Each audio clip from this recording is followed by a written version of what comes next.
வாழ்க வையகம், வாழ்க வையகம், வாழ்க வளமுடன். குரு வாழ்க, குருவே துணை. சிந்தனையை, உடல் நலத்தை சீர் அமைத்து உய்வித்த குருவே வாழ்க. வாழ்க வளமுடன், வாழ்க வளமுடன், வாழ்க வையகம்.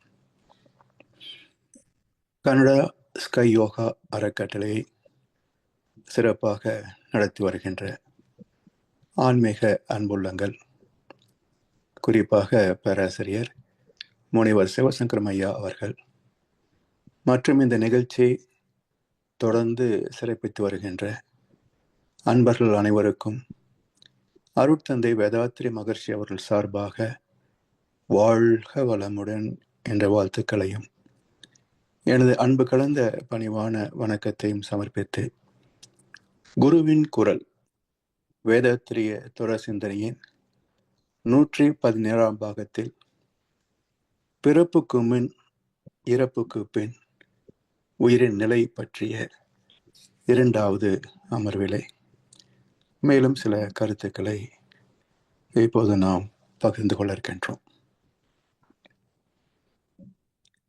இல்லாத ஒன்று வெளிப்படவில்லை, இல்லாததற்கு இருப்பு கிடையாது, இருப்பது இல்லாமல் போவதும் கிடையாது என்பது கீதையின் ஸ்லோகங்களிலே ஒன்று.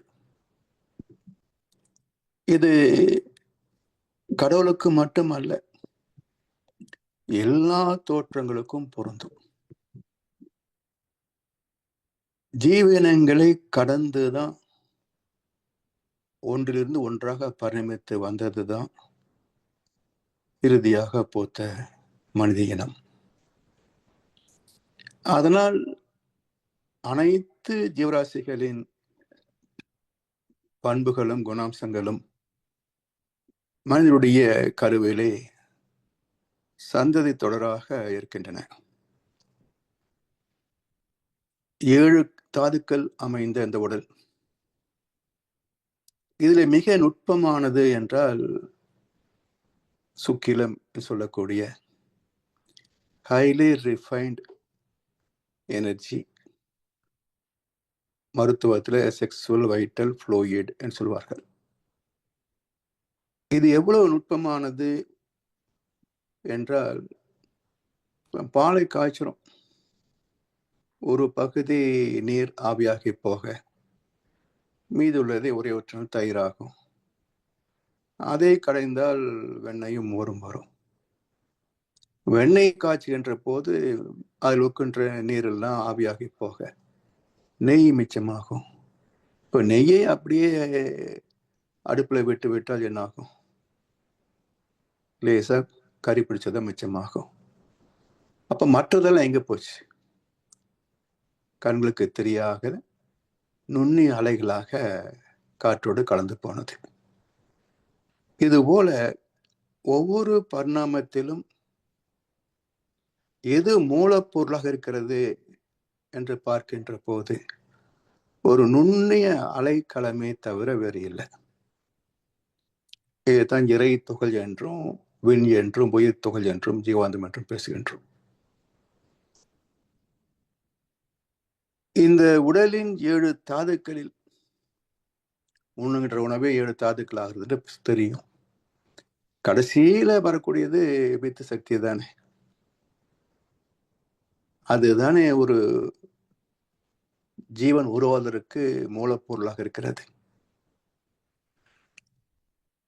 இந்த உருவான கரு, தந்தை தாய் இரு உயிரும் ஒன்றிணைந்து உருவான கரு, தாயின் உடலிலிருந்து நாதம் என்ற நுண்ணிய ஜீவகாந்த அலைகளை தன்வசப்படுத்தித்தான் அது வளர்ச்சி பெறுகிறது. இது மருத்துவம் ஏற்றுக்கொண்ட உண்மைதான். இதுல ஆண்களுக்கு வித்து பை என்று எதுவுமே கிடையாது. அது மருத்துவ அறிவு இல்லாத போது வித்து பை காயற்பதில் கடையிறோம் என்றெல்லாம் சொல்றோம். ஆனா மருத்துவத்தை நாம் பயன் கொள்கின்ற போது அதனுடைய கருத்து என்பது என்னன்னா, ஆண்களின் உடலிலே வித்து பை என்று எதுவும் கிடையாது. அந்த வெளிப்படக்கூடிய திரவம் என்பது ஒரு இன்ஸ்டன்ட் கன்வர்ஷன். அந்த உறவின் போது ஏற்படக்கூடிய ஒரு தன்மாற்றம். எப்படி வருகிறது என்றால், வித்து பை என்று சொல்ல, அதாவது டெஸ்ட் சொல்கிறோமே, விதைப்பைகள், அதிலிருந்து உருவாகக்கூடிய காந்தலைகள் வெளிப்பட்டு செமினல் வெசிக்கிள் என்ற பகுதிக்கு வருகின்ற போது அது திரவமாக மாற்றம் பெறும். இதனோடு புரோஸ்டேட் கிளாண்ட் சொல்கிறோமே, அதனுடைய வீரியம் கலக்கின்ற போது வைட்டல் என்சைம்ஸ் சொல்லுவார்கள், அது கலக்கின்ற போது அது திரவமாக தன்னுடைய அனுபவங்கள் எல்லாம் ஒரு ஜெராக்ஸ் காப்பியாக எடுத்துக்கொண்டு உருவாக்குது. இதுதான் நம்ம விஞ்ஞானத்தில் பார்க்கின்ற போது அந்த உயிரின் அமைப்பு என்பது வேல் போல் இருக்கிறது என்றும், அந்த கூரிய பகுதி பக்கத்தில் ஒரு பிளாக் டாட், ஒரு கரும்புள்ளி இருக்கிறது என்பதையும் நாம் பார்க்கிறோம். அப்ப இந்த கரும்புள்ளி தான் அனுபவங்களின் ஒரு ஜெராக்ஸ் காப்பி, அந்த பதிவுகளை சுமந்திருக்கின்ற ஒரு நகல். இது பெண்ணின் கருப்பையோடு இணைகின்ற போது, அந்த முட்டையோடு இணைகின்ற போது, அதில் அவருடைய வினைப்பதிவுகள் எல்லாம் அந்த முட்டையில் இருக்கும். இந்த இரண்டும் கலப்புகின்ற போது ஒரு புதிய ஆத்மா உருவாகின்றது, புதிய ஒரு ஜீவாத்மா உருவாகின்றது. இந்த வகையில் தான் ஒரு புதிய ஜீவனுக்கான ஆத்மா உருவாகுமே அன்றி வேறு ஏதாவது ஆத்மா உள்ள நுழையுமா என்றால் அது பெரும்பாலும் சாத்தியம் இல்லை. அது ஏன் பெரும்பாலும் சொல்றேன்னா, ஒரு சிறு அளவு சாத்தியம் இருக்குன்றது அதனுடைய உள்ளார்த்தம். சரி, இப்போ இந்த உயிர் அணுனுடைய அந்த கூறு முனையில் இருக்கிறதே அந்த பதிவு, இதுல என்ன இருக்கிறது, எப்படி இருக்கிறது என்பதற்கு நம்ம சில உதாரணங்களை பார்த்தாதான் இதே போலத்தான் நம் உடலில் இருக்கிறது என்பதை நாம் புரிந்து கொள்ளவும் ஏற்றுக்கொள்ள முடியும். இப்ப நம்ம தாவரத்திலிருந்து தான் எல்லா ஜீவராசிகளும் வந்தது, அதான் நம்முடைய மூதாதையர். இப்ப இந்த தாவரத்துல விதை என்று சொல்லுகின்றோமே, விதை என்பது ஒரு பருப்பொருளா அல்லது விதைத்தல் என்ற பெயர் சொல்லுக்கான விதை என்ற வினை சொல்ல? விதை விதைப்பதுன்னு தான் சொல்றோம். அப்போ ஒரே வார்த்தை ரெண்டு இடத்துல வருது. விதை என்ற ஒரு பொருளுக்கும் விதைத்தல் என்ற செயலுக்கும் ஒரே வார்த்தை வருமா? அப்போ வித்து என்பது வித்து விதைத்தல். அப்ப வித்து என்பது என்ன? இப்போ ஒரு அவரை எடுத்துங்களேன், இதை மண்ணில போட்டு மூடி நீர் பாய்ச்சறோம். ஒரு சில நாட்கள்ல அது ஒரு கேள்விக்குறி போல ஒரு தளிர் வெளிவருகிறது. அதன் நுனியில பார்க்கிற போது நாம் விதைத்தது 2 பருப்புகளாக பிரிந்திருக்கும். அதுல ஒரு சிறிய தளிர் இருக்கும். ஒரு 15-20 நாட்களுக்குள்ளாக அது வளரும். ஒரு 4, 6, 8 இலைகள் வந்துவிடும். இப்ப இந்த தளிர் முளைத்து இலைகளாக மாறுகிறது. இந்த பருப்பு கீழே இருந்து பிறகு அது உதிர்ந்து போகும். இப்ப நாம் விதைத்த பருப்புக்கும் இந்த பருப்புக்கும் பேதம் உண்டான்னு எடுத்து பாருங்களேன். நம்ம 2 சேர்ந்து விதைத்தோம், அது 2ஆக பிளவுபட்டு பருப்புகளாக வெளிவந்திருக்குது. அப்ப அந்த 2ஐயும் சேர்த்தோம்னா பழையபடி உருவம் வருது இல்லையா? நாம் விதைத்ததற்கும் இதற்கும் பேதம் உண்டா இல்லையா? உருவத்தால் பேதம் கிடையாது. அப்படி என்றால் என்ன மாற்றம் நிகழ்ந்து இந்த தளிர் வந்தது, செடி வந்ததுன்னு பாருங்க. இது ஏன் உதாரணம் காட்டுகிறேன் என்றால், இப்படித்தான் தந்தை தாய் ஈருயிரும் ஒன்று சேர்கிறது என்ற நுட்பத்தை சொல்வதற்காக இந்த உதாரணத்தை காட்டுகிறேன். இப்போ ரெண்டுமே ஒரே ஒன்று போல் இருக்கிறது சொன்னால் எது தளிராக மாறியது? பஞ்சபூதங்கள் சொல்லலாம். பஞ்சபூதங்கள் மட்டுமே தளிரகம் என்று சொன்னா அப்ப விதை எதுக்கு? அப்ப விதைக்கப்பட்டது சரி, வெளியே வந்த போது மாற்றம் இல்லை என்றால் எது தளிராக மாறியது? இப்ப அந்த 2 பருப்பை பாருங்க. ஒவ்வொன்றிலையும் சின்ன ஒரு குழிவு இருக்கும். இப்ப 2ஐயும் மூடினா உள் பக்கத்துல மத்தியில ஒரு கேவிட்டி, ஒரு குழிவு இருக்கு. இது வெற்றிடமா அல்லது இதற்குள் ஏதோ ஒன்று இருக்குமா? வெற்றிடம் என்று சொன்னோம்னா பயிர் வருவதற்கான வாய்ப்பு எப்படி என்ற கேள்விக்கு பதில் கிடைக்காது. என்ன இருக்கிறது என்ற கேள்வி வருகின்ற போது நம்முடைய கருத்துக்கும் புலன்களுக்கும் எட்டாத ஒரு நுண்ணிய ரகசியம். எந்த தாய் செடியில இருந்து ஒரு வித்து வருகிறதோ அந்த பரம்பரை அனுபவங்கள் எல்லாமே அந்த வித்திலே கலந்திருக்கும். எப்படி இருக்கும்? பருப்பொருளாக அல்ல, நுண்ணிய காந்தலைகளாக. அதைத்தான் சொல்றாங்க கேரக்டரைஸ்டு மேக்னெட்டிக் டொமைன். செறிவூட்டப்பட்ட, கேரக்டரைஸ் என்றால் பல குணங்கள் அனுபவங்கள் கலந்த, அனுபவங்களால் செறிவூட்டப்பட்ட ஒரு காந்த கருமையம். இதுதான் வித்து. வித்துக்கு அகமாக உள்ளே இருப்பவன் யாருங்க? இல்லாததற்கு இருப்பு கிடையாது. இருப்பது என்ன? இறைநிலை ஒன்றுதான். அப்ப அந்த ஒன்றின் தன்மாற்றம் தான் எல்லாமே. அதனால் இங்க என்ன பேர் வச்சிருக்கிறாங்க? இது வித்து, இறைவனுக்கு வித்தகன் என்றும் ஒரு பெயர். பல பெயர்கள், அதுல ஒரு வார்த்தை வித்தகன். அதை பிரித்து சிந்திக்கின்ற போது வித்துக்கு அகமாக உள்ளே இருப்பவன் வித்தகன். வித்துக்கு அகமாக உள்ளே இருப்பவன் வித்தகன். அப்ப நாம் பார்த்த வித்துக்கு அகமாக மையத்திலே ஒரு செறிவூட்டப்பட்ட காந்த கருமையமாக இருந்தது எது? அதான் இறைநிலை. அந்த காந்த களத்திற்கும் உட்பொருள் மையத்தில் இருப்பது ஒரு சிறு துகளாகிய சுத்தவெளியின் பேரறிவு. இதுக்குள் எதுவும் போகாது.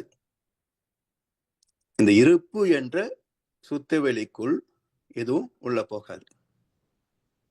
அதை சூழ்ந்திருக்கின்ற காந்த கருமயத்தில் தான் பதிவுகள் உள்ள போகும். ஏன் அப்படி என்றால், நுண்ணுயிர் முதற்கொண்டு நம் அனுபவங்கள் வரைக்கும் எல்லா அலைகளும் 40 சைக்கிள்ஸ் வேகம்.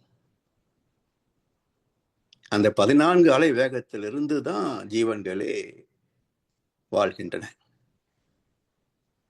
அப்போ 13க்கு கீழ் வருகின்ற போது அனுபவங்கள் உள்ளே போக முடியாது.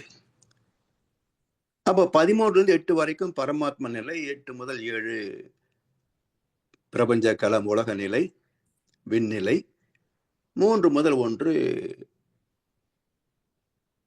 தூய காந்த நிலை, பிரபஞ்ச சூழ்ந்திருக்கின்ற காந்த நிலை, 0 இறைநிலை. ஆனால் 0த்தில் இருக்கின்ற சுத்தவெளியை, இறைநிலையை எதுவுமே நெருங்க முடியாது என்பதை பகவத்கீதையில ஒரு ஸ்லோகம் இருக்கு. என்ன சொல்றாரு வியாசரே? அத்தனை குணங்களும் என்னில் இருந்து பிறந்தவையே அர்ஜுனா. நல்ல குணங்கள், தீய குணங்கள் என்னென்ன சொல்றீங்களோ அத்தனை குணங்களும் என்னில் இருந்து பிறந்தவையே. சரி, ஆயினும் அவைகள் என்னை பந்தப்படுத்த முடியாது, தலைக்க முடியாது, கட்டுப்படுத்த முடியாது. ஏன்? ஊடுருவ முடியாது. அலைவேகம், நுண்மை ஊடுருவ முடியாது. சுத்தவெளி 0, அங்கேயும் போக முடியாது. எனவே எல்லா அனுபவ பதிவுகளும் 14லிருந்து 40 வரைக்கும் தான் உண்டு. இதுதான் ஜீவன்களின் அனுபவங்கள் நிலை. இதுதான் காந்த கருமையத்தில் இருக்கின்ற அனுபவங்கள். இப்படி அவரை விதையின் மையத்தில் இருக்கின்ற ஒரு காந்த களம், அதுல தாய் செடியின் எல்லா அனுபவங்களும் உள்ள இருக்கு. எத்தனை நாள்ல தளிர் வரணும், எவ்வளவு நாட்களில் அது கிளை பரப்பி செடியாகணும், அதன் பிறகு அது செடியா கொடியா மரமா, எந்த பருவத்தில் அது பூக்கணும், காய்க்கணும், பழுக்கணும், விதையாகணும், எல்லாமே ஒரு ப்ளூ பிரிண்ட். அந்த காந்த கருமையத்தில் இருக்கின்ற ஒரு ப்ளூ பிரிண்ட், ஜெராக்ஸ் காப்பி. அந்த பதிவுகளுக்கு தக்க மாதிரி தான் இந்த தளிர் தோன்றி இருக்கிறது. அப்ப இந்த பருப்புக்கு என்ன வேலை என்றால் 2 காரணங்கள். ஒன்று, இந்த காந்த கருமையத்தை தனியா பயணிக்குமா? இல்ல. இந்த காந்த கருமையம் தனியாக பயணிக்க முடியாது. அப்ப அதுக்கு ஒரு கண்டெய்னர், அதுக்கு ஒரு கொள்கலம் வேணும். 2வது காரணம், காந்தம் மட்டுமே உயிர் தள்ள முடியுமா? இல்ல, பஞ்சபூதங்கள் வேணும். இந்த பஞ்சபூதங்களை ஈர்த்து தன்வயப்படுத்தி உணவை தயாரிப்பதற்கு அது ரெடியாகணும் இல்ல. இப்போ பிரசவத்துக்கு பிறகுதான் தாய்ப்பால் குடிக்கிறோம். அப்ப அந்த கர்ப்ப காலம் என்பது என்ன? இந்த பக்குவத்தை அடைகின்ற வரைக்கும் தாயின் நஞ்சுக்குடையிலிருந்தே எல்லா ஆற்றலும் பெற்றுக்கொண்டு அது வளர்ந்து முழுமை பெறுகிறது. பிரசவமான பிறகு அது தானே தன்னுடைய தாய்ப்பாலில தொடங்கி பீஸா பர்கர் வரைக்கும் எதை வேணா சாப்பிடும், வயதுக்கு தகுந்தாற் போல. இந்த பக்குவத்துக்கு வர வைக்கிறது இல்லைங்களா, நர்சரின்னு சொல்றோமே, அந்த பருவம் தான். அப்போ உணவு வேணும் இல்லையா? எப்படி நஞ்சு குடை வழியாக தாய் உடலில் இருந்து இந்த ஆத்மா காந்தலைகளை ஈர்த்து தன்வயப்படுத்தி உடலாக மாறியதோ, அதே போல இந்த அவரை வயதில் இருக்கின்ற காந்த கருமையும் எங்கிருந்து எடுக்க முடியும்? அப்போ இந்த 2 நோக்கங்களை உள்வைத்து வித்தகன் என்ற இறையாற்றல், இறைவனுடைய பேரறிவு இந்த பரிணாமத்தில் வெளிப்படுகின்ற போது அதற்கான ஆற்றல், உணவு, சத்து, அதை அந்த 2 பருப்பிலே வைத்திருக்கிறது. இப்போ உள்ள இருந்து அந்த ஆற்றல் வெளிப்படுகின்ற போது சுத்தி இருக்கின்ற பருப்புல எனர்ஜி இருக்கு இல்லையா, அதை தன்வயப்படுத்தி கொண்டு வளர ஆரம்பிச்சிடும். அப்ப அது பிறந்து முளை விடுகின்ற போது பஞ்சபூத சேர்க்கையிலிருந்து உணவை உற்பத்தி செய்ய தொடங்கிவிடும். இப்ப இந்த பருப்பு உதிர்ந்தாலும் அந்த ப்ளூ பிரிண்ட் உள்ளே தான் இருக்கும். அந்த காந்த கருமையும் இருக்கே, அது அந்த செடியிலே தான் இருக்கும். என்ன செய்யும்? தொடர்ந்து அது கடைசி காலம் வரைக்கும் அதனுடைய வளர்ச்சி முழுவதும் ப்ளூ பிரிண்டாக அந்த செடியோடு இணைந்து போகும். இப்ப தனியா பிரிக்க முடியுமா? முடியாது. தனியா பயணிக்க முடியுமா? அதுவும் முடியாது. இதுவும் ஆத்மாதான். ஜீவாந்த களத்தோடு அனுபவங்கள் கலந்து விட்டால் அதுக்கு ஆத்மான்னு பேரு. Genetic centre plus experiences equal to soul. ஜீவகாந்த கருமையம் பிளஸ் அனுபவங்கள் ஈக்குவல் டு ஆத்மா. அப்ப இது எங்கே பிறக்கிறது? நுண் உயிர்களை பிறந்து தொடர்ந்து வருகிறது. உயிர் தோன்றிய போது முதலில் தோன்றியது காந்த கருமையம், மைக்ரோபாக்டீரியால அது பெற்ற அனுபவம் கலக்கின்ற போதே அது ஆத்மாவாக மாறிவிடுகிறது. இப்ப எங்கேயாவது தூய்மையான ஆத்மா ஒன்றை பார்க்க முடியுமா? எங்கேயும் முடியாது. எல்லாமே பதிவுகளோடு தான் இருக்குமே தவிர தூய்மையான ஆத்மா என்பது எங்கேயுமே கிடையாது. எதை பயன்படுத்துகிறோம், எது நம்முடைய அறிவையும் தாண்டி வெளிப்படுகிறது, இதுதான் மனசு, இதுதான் அறிவு. அறிவையும் தாண்டி வெளிவரும் கெட்டது. அறிவு மௌனமாயிரும். மௌனத்தில் விளையாடும் மனசாட்சியே சைலண்டா இருக்கும். மனம் செய்கின்ற செயலுக்கு தக்க விளைவு அது மனசாட்சி கருமையம் அது தந்து கொடுத்துரும். இப்படி எல்லா ஜீவராசிகளிலும் ஒரு உடலில் இருந்து தான், ஒரு விதையிலிருந்து தான் ஆத்மா அடுத்த சந்ததியை துவங்குகிறது. அப்ப எங்கிருந்து ஒன்று வர முடியாது என்பதை தெளிவாக அறிவியல் பூர்வமாக புரிந்து கொள்ளலாம். இப்ப அடுத்த முக்கியமான கேள்வி, போன வாரம் சஸ்பென்ஸ் வச்சுமே, நம்மில் இருக்கின்ற ஆத்மா என்ன ஆகிறது அப்படின்றத இப்ப இதுக்கு அடுத்த வர்றோம். இப்போ ஒன்று, அனைத்து பிறப்புகளும் வித்து வழியாகத்தான். அமானுஷ்யமான பிறப்பே கிடையாது இந்த உலகத்தில். இயேசுபிரான் கன்னி மரியாவுக்கு பிறந்தாங்கன்றது ஒரு பக்கம், குந்தி தேவிக்கு ஆண் சேர்க்கை இல்லாமல் குழந்தை பிறந்தது என்பது இன்னொரு பக்கம். இவை எல்லாம் ஒரு வாழ்க்கை தத்துவத்தை, இயற்கை ரகசியத்தை உள்ளடக்கி கோர்க்கப்பட்ட இதிகாசங்கள். சரித்திரம் அல்ல, இதிகாசம். சரித்திரம் என்றால் நடந்தது, இதிகாசம் என்றால் ஒரு வாழ்க்கை நெறி. இதிகாசம் என்ற சொல்லுக்கு இப்படித்தான் வாழ வேண்டும் என்று அர்த்தம். அப்ப இப்படித்தான் வாழ வேண்டும் என்றால் என்னன்னு இருக்கணும்? இதுல ஒண்ணு, பிறப்பின் நோக்கம் சொல்லணும், எதுக்காக பிறந்தோம். ரெண்டாவது, இந்த வாழ்க்கை துன்பம் இல்லாமல் காத்துக்கொள்வது எப்படின்னு சொல்லணும். அப்ப இதிகாசம் என்ற சொல்லுக்குள் இரண்டு கூறுகள் உண்டு. ஒன்று இலக்கியம், இன்னொன்று காப்பியம். இலக்கு இயம் இலக்கியம், காப்பு இயம் காப்பியம். இயம் என்றால் இயம்புதல், விளக்குதல், பேசுதல், சொல்லுதல், இவ்வளவு அர்த்தம் இருக்கு.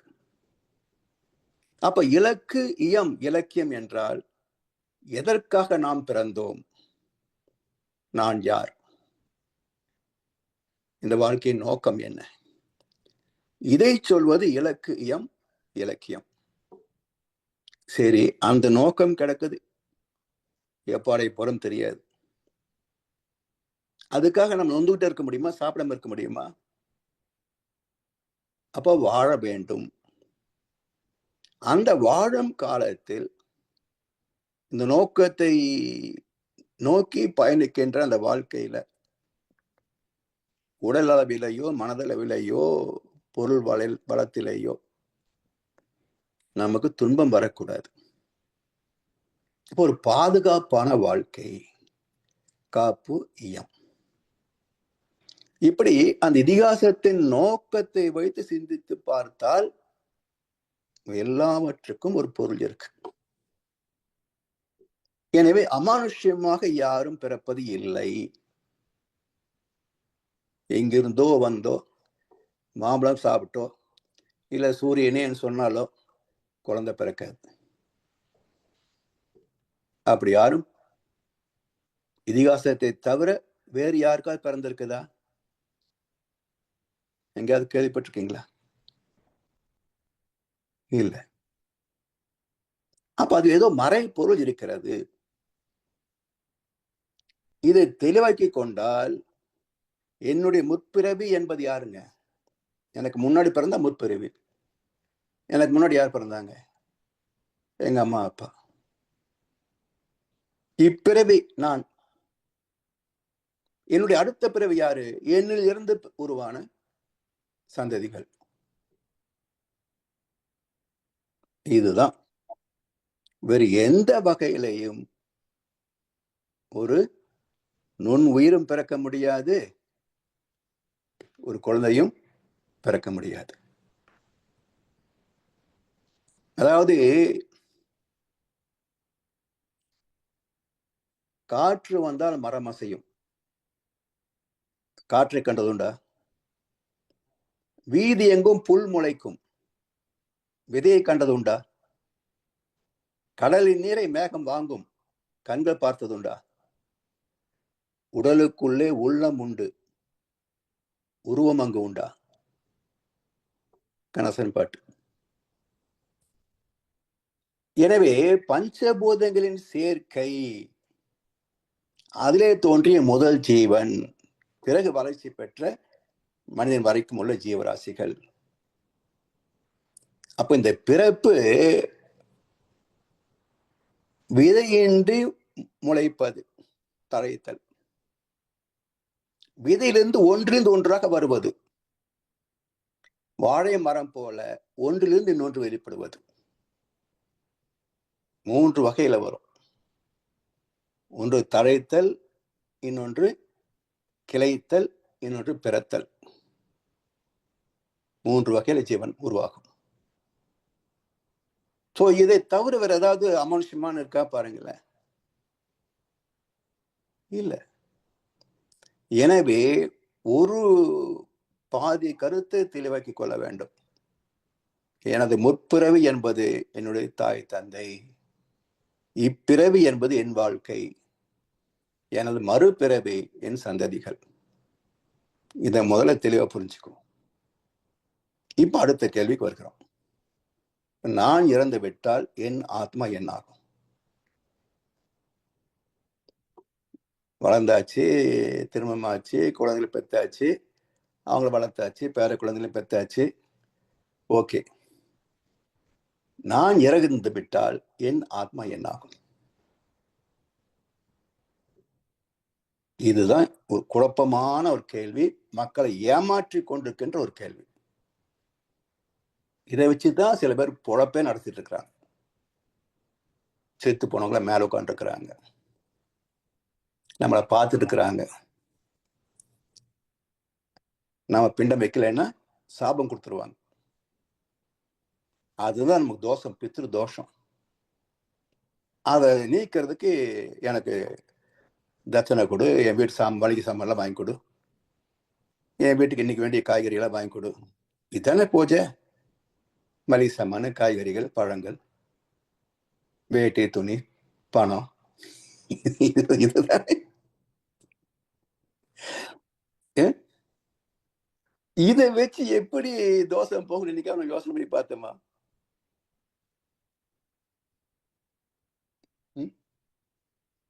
ஏற்கனவே சொன்னேன், அப்பா மாதிரி குழந்தைன்னு சொல்வதுதான் வழக்கு. குழந்தை மாதிரி அப்பா இருக்காங்க சொன்னா சிரிப்பீங்களா இல்லையா? அது மாதிரி பித்ரு தோஷம் என்பது அங்கிருந்து இங்க வர்றதே தவிர இங்கிருந்து அங்க போகாது. பித்ரு தோஷம் பிளஸ் பித்ரு புண்ணியம் ஈக்குவல் டு சஞ்சித கர்மான்னு ஏற்கனவே சொல்லிட்டேன். சரி, இப்போ இன்றைய கதைக்கு வருவோம். நாம் இறந்த பிறகு என்ன ஆகிறது இந்த ஆத்மா?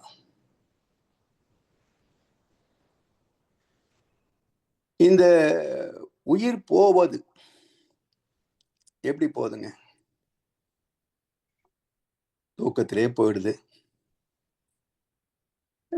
விபத்துல போகுது, தற்கொலையில போகுது, அப்புறம் வயதாகி போகுது, நோயில போயிடுது. எத்தனோ வழிகள். ஜனனம் ஒரு வழி, வேற வழியே கிடையாது. மரணம் பல வழி. 1000 ways to die அப்படின்னு இங்க அமெரிக்காவில் ஒரு சீரியல் பார்த்தேன். ரொம்ப தமாஷா இருக்கும். இப்படியெல்லாம் கூட மனுஷன் சாகுறானு. இந்த எடை குறைக்கிறதுக்குன்னு வச்சிருக்கிறாங்க பாருங்க ஒரு மாத்திரை. அப்படி ஒரு எபிசோட் நான் பார்த்த போது, அந்த எடை குறைக்கிறதுக்கு என்ன வேணா எவ்வளவு வேணா சாப்பிடலாம், உடம்பு ஏறாது அப்படின்னு விளம்பரத்தை நம்பி ஒரு அம்மா வந்து சாப்பிட்றாங்க. என்ன இருக்குன்னா அதுக்குள்ள சின்ன புழு இருக்கு. அந்த மாத்திரைக்குள்ள சின்ன புழு இருக்கு. இது உள்ள போன உடனே நம்ம எவ்வளவு சாப்பிட்டாலும் அத்தனையும் தின்னுரும். தின்னு தின்னு தின்னு தின்னு கடைசி என்ன பண்ணுதுங்க, குடலையும் ஓட்ட போட்டு தின்னுடுது, செத்து போறான். இது போல 1000 ways to die, எத்தனை வழிகள். ஆனா பிறப்புக்கு ஒரே வழிதான். சரி, இதுல ஒவ்வொரு நிலைகள் இருக்குங்க. இந்த ஆத்மா உடலை விட்டு போனா எங்கே போய் சேரும் என்பதை வைத்து ஒரு கணக்கு நம்முடைய சித்தர் பெருமக்கள் கண்டெடுத்திருக்கிறாங்க. அதை 4 வார்த்தைகள், சாலோக்கியம், சாமீபியம், சாரூபியம், சாயுச்சியம். இந்த சாயுச்சியம் என்பதான் சாகித்ய அகாடமின்னு சொல்லி ஒரு பரிசு தராங்க இல்லையா, எந்த துறை எடுத்தாலும் உயர்ந்த விருது சாகித்ய அகாடமின்னு சொல்லுவாங்க. அது போல சாயுச்சியம் என்ற சொல் தான் அங்க சாகித்யம் பேசலாம். இப்ப இந்த 4 நிலைகளிலே நம்ம எங்கே போய் நிக்க போறோம்? இதுல பகவத்கீதை என்ன சொல்லுது? யார் ஒருவன் மரண காலத்தில் என்னை நினைக்கிறானோ திவ்ய புருஷன் பரமாத்மாவாகிய என்னையே வந்து அடைகிறான். இது ரொம்ப ஈஸியா தெரியுது இல்ல? யார் ஒருவன் மரண தருவாயில் என்னை நினைக்கிறானோ திவ்ய புருஷன் பரமாத்மாவாகிய என்னையே வந்து அடைகிறான்.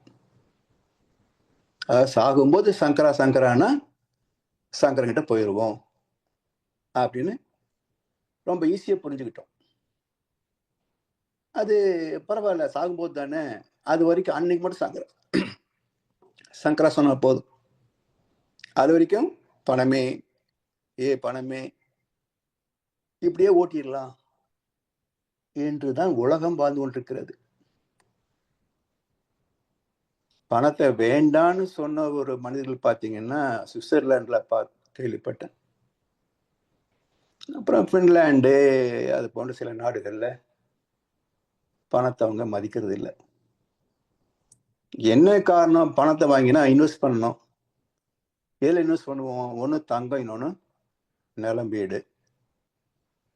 இந்த 2 தானே ஸ்டேபிள் அசட்ஸ். அங்கே வாங்குறதுக்கு இடமும் இல்லை. ஃபின்லாண்டு சின்ன நாடு, சுவிட்சர்லாண்டு சின்ன நாடு, யாரும் சொந்தமாக வீடு வாங்க முடியாது. தங்கமும் அவங்க அவங்க கல்ச்சர்ல தங்கம் இல்லை. பணத்தை வச்சு என்ன பண்றது? அதனால் இப்படி மதிக்காத 1-2 நாடுகள் இருக்கே தவிர மற்ற எல்லா நாடுகளும் காசு, பணம், துட்டு, மணி இதுதான். சரி, இப்ப கடைசி காலத்துல சங்கரா சொல்லணும் இல்லையா? எப்படி ஞாபகம் வரும்? ஒன்றும் இல்லை, அடிக்கடி நண்பர் வீட்டுக்கு போயிட்டு வரோம். சரி, ரெஸ்ட் ரூம் போகணும்னு சொன்னா நேராக போயிட்டு வந்து பேசிட்டு இருக்கிறோம். புதுசாக ஒரு வீட்டுக்கு போனா ரெஸ்ட் ரூம் எங்க இருக்குங்க? கேட்குறோம் இல்லை? அப்போ ஏற்கனவே பழகிருந்தால்தான் அந்த இடத்துக்கு போறோம். பழக்கம் இல்லைன்னா தெரியாது. இப்போ இறக்கும் வரைக்கும் பணத்தையே நினைச்சிட்டு இறக்கும் போது சங்கரன் ஞாபகம் வரணும்னு சொன்னா வருவானா? வரமாட்டான்.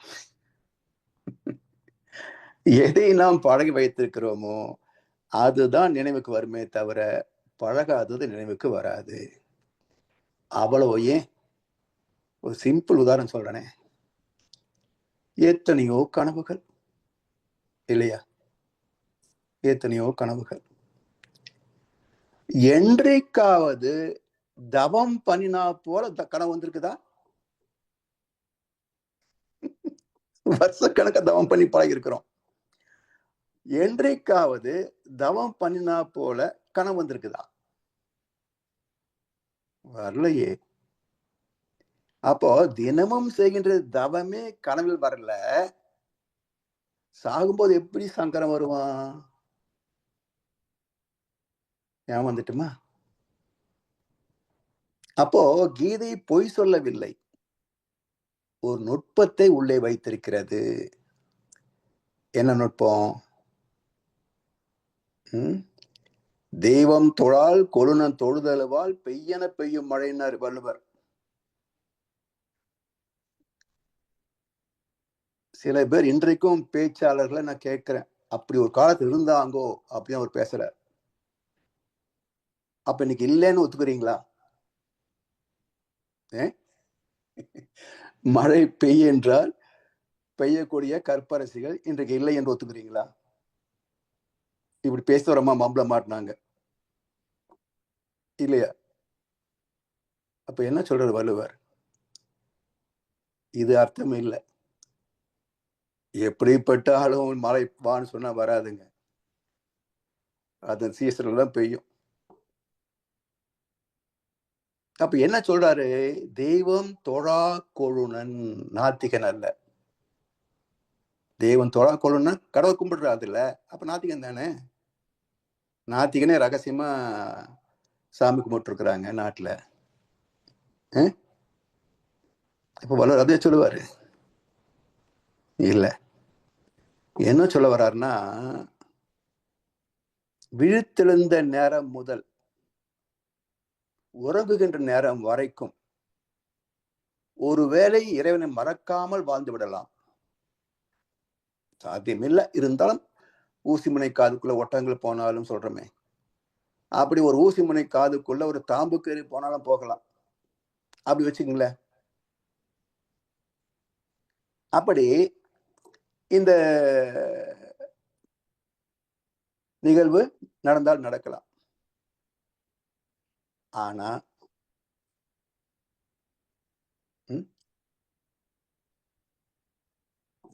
இதை தவிர வேறு வகையில் ஏதாவது நடக்க முடியுமா பாருங்களேன். சாத்தியம் இல்லை. அப்போ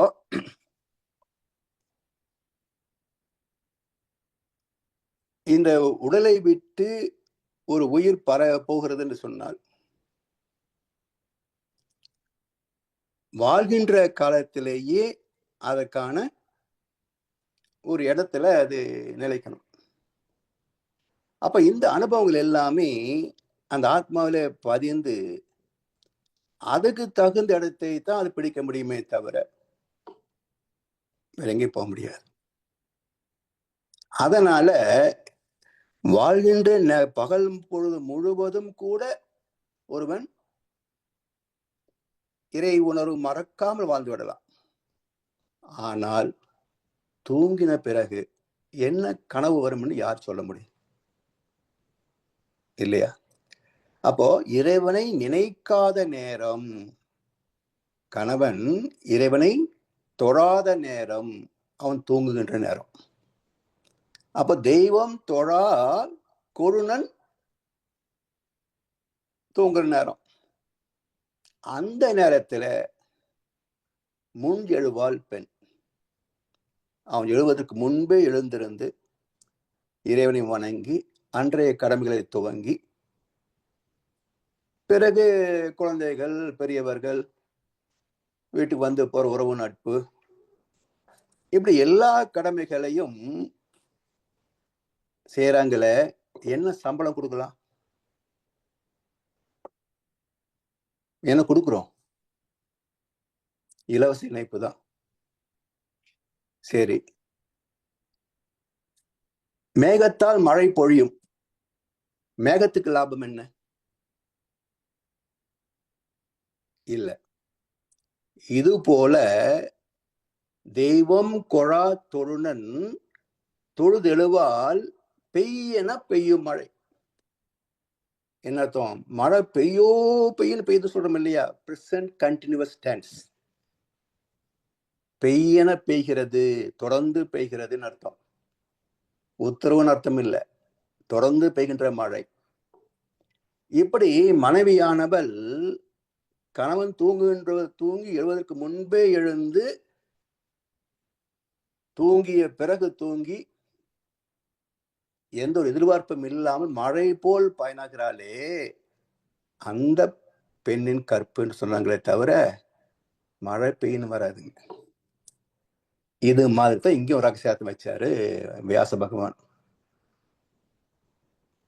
கடைசி நேரத்தில் நினைச்சா கூட போயிடலாம். ஆனா உட்பொருள் என்ன?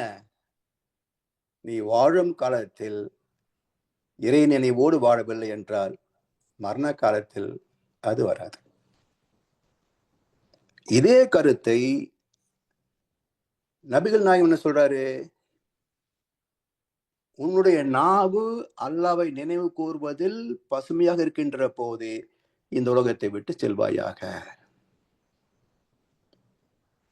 அப்போ நினைவு தவறுது பாருங்க, அப்போ ஒண்ணுமே வராது. அது வரைக்கும், நினைவு உள்ள வரைக்கும் கடைசியில ஒரு நிலைத்த ஒரு எண்ணம் வரும் பாருங்க, கடைசி எண்ணமாக, அது இறை உணவு எண்ணமாக இருக்கணும். அப்போ நம்முடைய நாவு நினைவு கூறுகின்ற வகையிலே, ஏன்னா சாவு எப்படி வரும்னு பட்டினத்தார் சொல்றார். கடன்முறை பேசும் என உரை நாவும் உணர்வு விழுந்து கை கொண்டு மொழிந்து. அப்ப சாவு எங்க துவங்குதுங்க? முதல்ல நாக்கு, பேச்சு நின்றுடும். அப்ப அதான் நபிகள் சொல்றாரு, அந்த பேச்சு நிக்கிறதுக்கு முன்னாடியே உன்னுடைய நாவு அல்லாவை நினைவு கூறுவதில் பசுமையாக இருக்கின்ற போது இந்த உலகத்தை விட்டு செல்வாயாக. இழுத்துட்டு கிடக்கக்கூடாது. அப்ப என்ன ஆகுது? இது மாதிரி பட்டினத்தை சொல்லக்கூடிய கிராக்கி எல்லாம் பாத்தீங்கன்னா, உணர்வெனு கடன்முறை பேசும் என உரை நாவும் உணர்வு விழுந்து கை கொண்டு மொழிந்து, வாங்கல் கொடுக்கல் கணக்கணங்கெல்லாம் சொல்றாரு. என்ன புரியும் டம்சராட்ஸ்ல பேசினா? தான். அப்புறம் கண்ணு மறைந்து, காது நின்று, ஒவ்வொரு புலனாக மறைந்து கடைசியில உயிர் போய், அப்புறம் மூளையில நினைவுகள் நின்று போய், அப்புறம் ஆத்மா வெளியே போய். அப்போ இது வரைக்கும் டைம் கொடுக்க வேண்டாம். நினைக்கின்ற போதே உயிர் போயிடணும். அந்த நினைவு கடைசி நினைவு அல்லாவாக இருக்கணும். சரி, இது பொதுவா சொல்லிட்டார். இப்போ ஒவ்வொருவருடைய பிரார்த்தனை எப்படி இருக்கணும்? வயசாச்சு, பேரன் கல்யாணம் பார்த்துட்டா பரவாயில்ல, கல்யாணம் நடந்து போச்சுன்னா அவனுக்கு வயிற்று ஒரு பூச்சி பார்த்துட்டோம்னா பரவாயில்ல, அவனை வந்துட்டான்னு வச்சுக்கோங்க, அது அவனுடைய வயிற்றுல புழு பூச்சி இப்படியே பார்த்துட்டு இருந்த எப்ப தொலைறது? அப்ப என்ன சொல்றாங்க?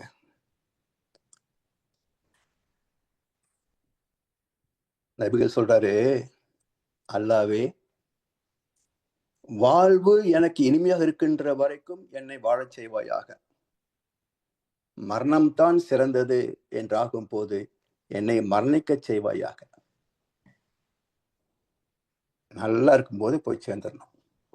படுத்தமா போனமான் இருக்கணும். அந்த போர் நேரத்துல இறைவனுடைய நினைவு இருக்கணும். இப்ப இவர் எங்க போவாரு? இதுதான் முதல் தரமான, என்ன சொல்லுவாங்க, சிவலோக பதவி அடைந்தார், வைகுண்ட பிராப்தி அடைந்தார்னு சொல்றாங்களே, அந்த இதுதான் அங்க போகும். மத்தெல்லாம் பேப்பர்ல மட்டும்தான் போகும். நிஜத்துல போகாது, பேப்பர்ல மட்டும்தான் போகும். அப்ப இந்த பக்குவம் எப்படி வரும்? ஆன்மீகத்திலே வாழ்க்கை எந்த அளவுக்கு ஈடுபடுத்திக் கொள்கிறோமோ அந்த அளவுக்கு தான் இது போன்ற ஒரு வரும். இதுல என்ன ஒரு சயின்டிபிக் ட்ரூத் என்னன்னு பாத்தீங்கன்னா, வாழ்ந்தது போதும் அப்படின்ற எண்ணம் வருகின்ற போதே ஆசா பாசங்கள் இருக்காது. இதை பண்ணணும், அதை அனுபவிக்கணும், அதை பார்க்கணும், இதை பார்க்கணும். இருக்கா, சாப்பிட்றோம் இல்லையா, பரவாயில்ல. என்ன இருக்குது, ரைட், ஓகே. ஆறி போச்சா பரவாயில்ல, காஞ்சி போச்சா பரவாயில்ல, ஏதோ ஒன்று வயிற்றுக்கு போட்ட சரி. அதே போல் ஏதோ ஒரு ட்ரெஸ்ஸு கிளைமேட் தகுந்த மாதிரி இருந்தால் போதும். இல்லை என்ன போய். ஸோ ஒரு காலகட்டம் வரைக்கும் எல்லாம் பர்ஃபெக்டாக இருக்கலாம். Formal dress, official dress, informal dress எல்லாம் தனித்தனியாக வச்சுக்கிட்டு என்ஜாய் பண்ணலாம், தப்பு இல்லை. ஆனால் 60க்கு பிறகு ரிட்டையர்மெண்ட் சொல்கிறோமே, வேலையிலிருந்து மட்டுமல்ல, இந்த பூமியிலிருந்தும் ரிட்டையர் ஆகிறதுக்கு நம்ம தயார்படுத்தி கொள்ள வேண்டும். Prepare for retirement from the planet earth. அது முதல்லயே மனசை தயார்படுத்தி. அப்படி பண்ணும்போது என்ன ஆகுது, இந்த ஆசா பாசங்கள், உறவு, அது இது எல்லாம் ஃபேட்ஸ் ஆகி அப்படி இப்படியே மங்கி மங்கி மறந்து போயிடும்.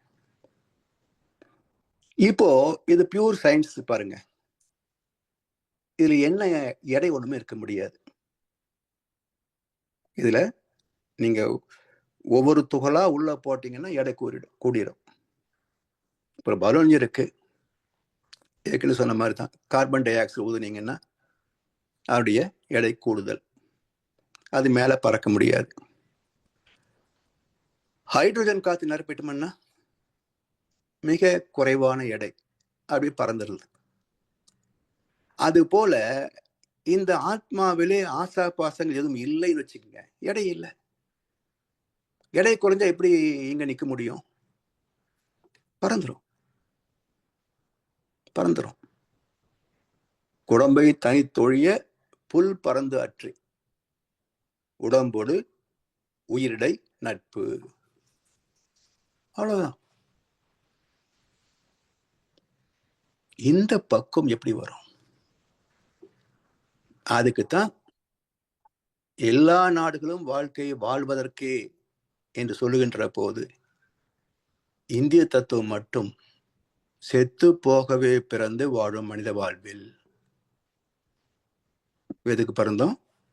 செத்து போகவே பிறந்து வாழும் மனித வாழ்வில். மகர்ஷி சொன்ன ஒரு கவியிலோட முதல் வரியனோ. அப்ப வாழ்க்கை இவ்வளவுதான்.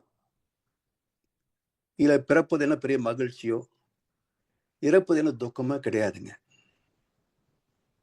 இதெல்லாம் நீதி, தவிர்க்க முடியாத நீதி.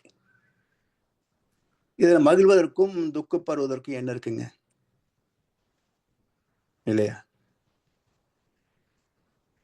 ஊமை போல் இருந்தான் சகாதேவன், உண்மை முற்றுணர்ந்தோன். எல்லாம் போச்சு. தர்மன் புலம்புறான், பீமன் பெருமூச்சு விடுறான், அர்ஜுனன் அப்படியே என்ன பண்ண தெரியாம நிற்கிறான், நகுலன் ஒரு பக்கம் இருக்கான். ஆனா சகாதேவன் சாந்தமா இருந்தான்.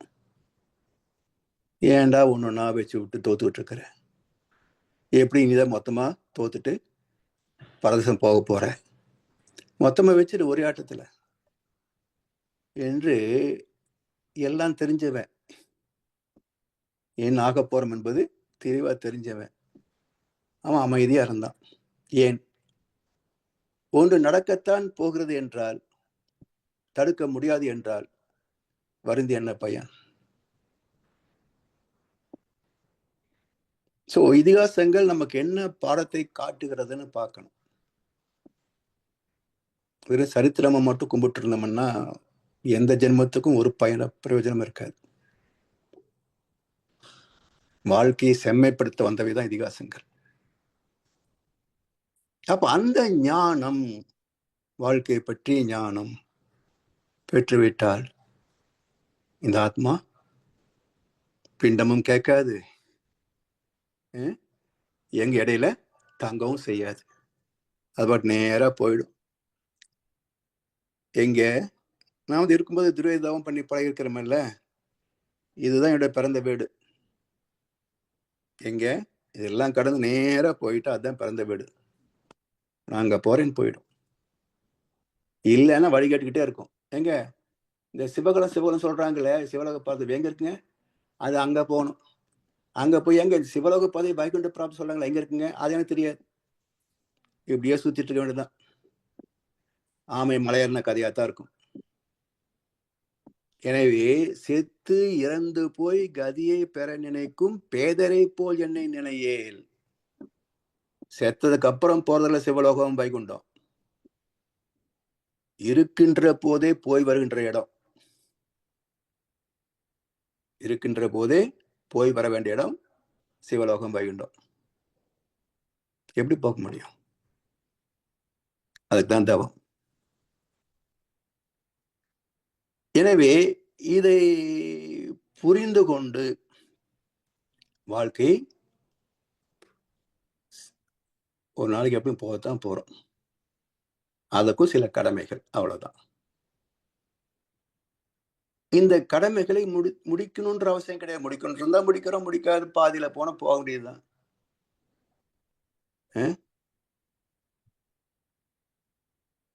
நீ எல்லா வேலையும் முடிச்சிட்டியா சொல்லுப்பா, வந்து கூட்டிட்டு போறேன் அப்படின்னு யம தர்மம் சொல்ற மாதிரி வச்சுக்கோமே. எவனாவது கிளம்புவான்றீங்க? ஒரு போய் கிளம்ப மாட்டான். சரி, இப்ப வந்து புடிக்கிட்டு போயிட்டான், இரவல் தந்தவன் கேட்கின்றான், அது இல்லைன்றால் விடுவானா? உறவை சொல்லி அறுவதனால உயிரை மீண்டும் தருவானா? ஆம்போல் புடிக்கிட்டு போயிடுவான். உடம்பு புணமா கிடக்குது. இந்த 1008 வேலைகளை யார் பார்ப்பார்கள்? இந்த மன்றத்துக்கு வர்றதுக்கு நேரம் இல்லைன்னு சொல்லுவாங்க.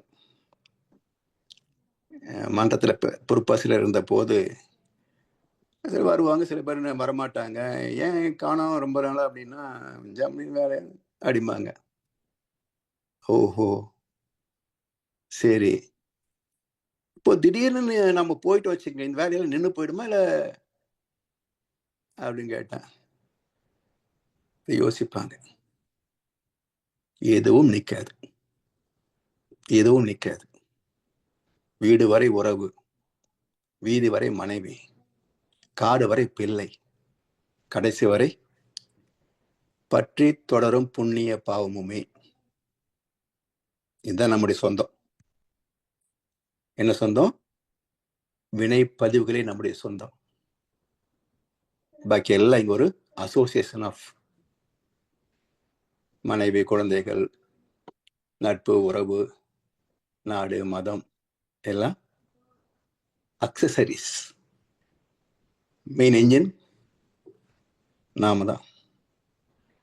தனியாக தான் போகணும். கண்ணஸ் அதுக்கு ஒரு அழகாக பொற்பாடு சொல்லி வச்சார். பருவம் வந்து அனைவருமே காதல் கொள்வதில்லை, இல்லையா?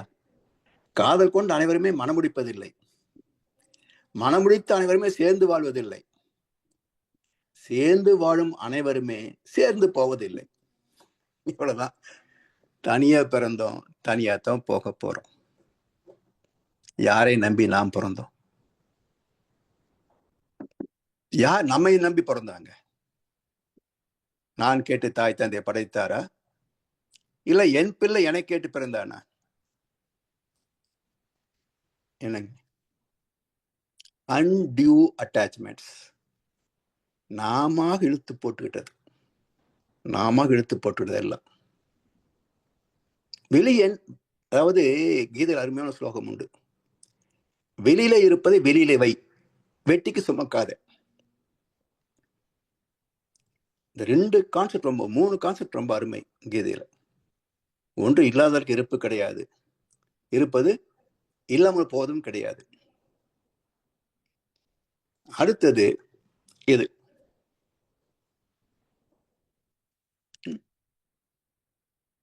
அதே போல கடமையை செய், பலனை எதிர்பார்க்காது. எனவே இந்த வாழ்க்கை என்பது